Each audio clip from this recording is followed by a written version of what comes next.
दोस्तों, राम राम, राधे राधे, जय श्री कृष्णा। तो आज मैं आपके लिए लेकर आई हूँ कार्तिक मास महात्म्य कथा का 11वां अध्याय। एक बार सागर पुत्र जलंधर अपनी पत्नी वृंदा सहित असुर से सम्मानित हुआ। सभा में बैठा था, तभी गुरु शुक्राचार्य का वहां आगमन हुआ। उसके तेज से सभी दिशाएं प्रकाशित हो गई और गुरु शुक्राचार्य को आता देखकर सागर पुत्र जलंधर ने असुरों सहित उठकर बड़े आदर से उन्हें प्रणाम किया। गुरु शुक्राचार्य ने उन सबको आशीर्वाद दिया। फिर जलंधर ने उन्हें एक दिव्य आसन पर बैठाकर स्वयं भी आसन ग्रहण किया। फिर सागर पुत्र जलंधर ने उन्हें विनम्रता पूर्वक पूछा, हे गुरुजी, आप हमें यह बताने की कृपा करें कि राहु का सिर किसने काटा था। इस पर दैत्य गुरु शुक्राचार्य ने विरोचन पुत्र हिरण्यकश्यप और उसके धर्मात्मा पौत्र का परिचय देकर देवताओं और असुरों द्वारा समुद्र मंथन की कथा संक्षेप में सुनाते हुए बताया कि जब समुद्र से अमृत निकला तो उस समय देव रूप बनाकर राहु भी पीने बैठ गया। इस पर इंद्र के पक्षपाती भगवान विष्णु ने राहु का सिर काट दिया। अपने गुरु के मुख से इस प्रकार के वचन सुनकर जलंधर के क्रोध की सीमा न रही। उसके नेत्र लाल हो गए। फिर उसने अपने दस्तर नामक दूत को बुलाया और उसे शुक्राचार्य द्वारा सुनाया गया वृत्तांत सुनाया। तत्पश्चात उसने दस्तर को आज्ञा दी कि तुम शीघ्र ही इंद्रपुरी में जाकर इंद्र को मेरी शरण में ले आओ। दस्तर जलंधर का बहुत आज्ञाकारी एवं निपुण दूत था।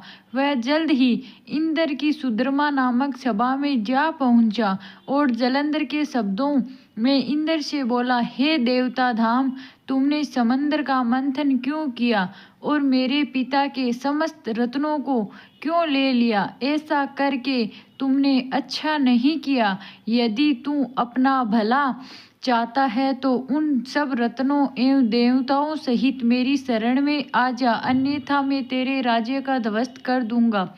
इसमें कुछ भी मिथ्या नहीं है। इंद्र बहुत विस्मित हुआ और कहने लगा, पहले मेरे भय से सागर ने सब पर्वतों को अपनी कुक्षी में क्यों स्थान दिया और उसने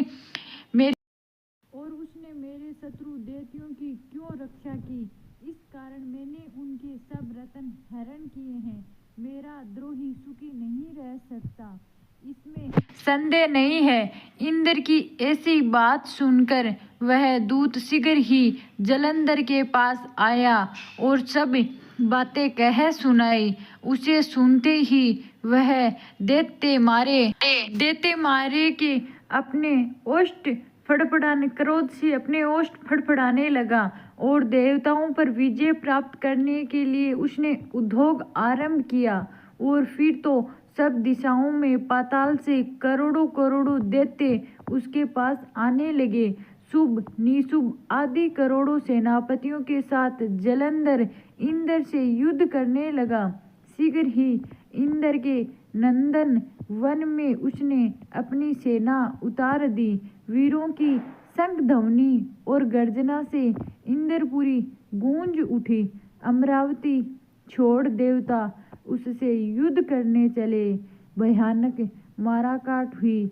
असुरों के गुरु आचार्य शुक्र अपनी मर्त संजीवनी विद्या से और देवगुरु बृहस्पति द्रोणागिरी से औषधि लाकर जिलाते रहे। इस पर जलंधर ने क्रुद्ध होकर कहा कि मेरे हाथ से मरे हुए देवता जी कैसे जाते हैं? जिलाने वाली विद्या तो आपके पास है। इस पर शुक्राचार्य ने देवगुरु द्वारा द्रोणाचार्य से औषधि लाकर देवताओं को जिलाने की बात कह दी। यह सुनकर जलंधर और भी कुपित हो गया। फिर शुक्राचार्य ने कहा, यदि शक्ति हो तो द्रोणागिरी को उखाड़कर समुद्र में फेंक दो, तब मेरे मंथन की सत्यता प्रमाणित हो जाएगी।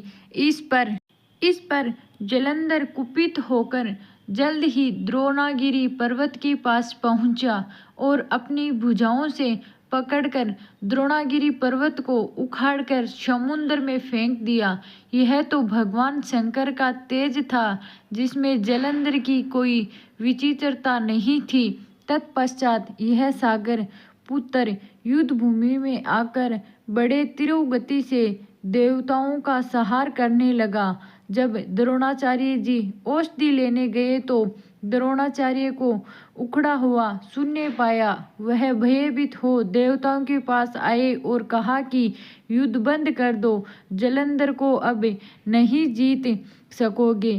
पहले इंद्र ने शिवजी का अपमान किया था। यह सुनकर देवता युद्ध में जय की आशा त्याग कर इधर उधर भाग गए।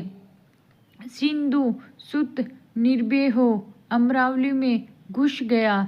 इंद्र आदि सब देवताओं ने गुफाओं में शरण ली।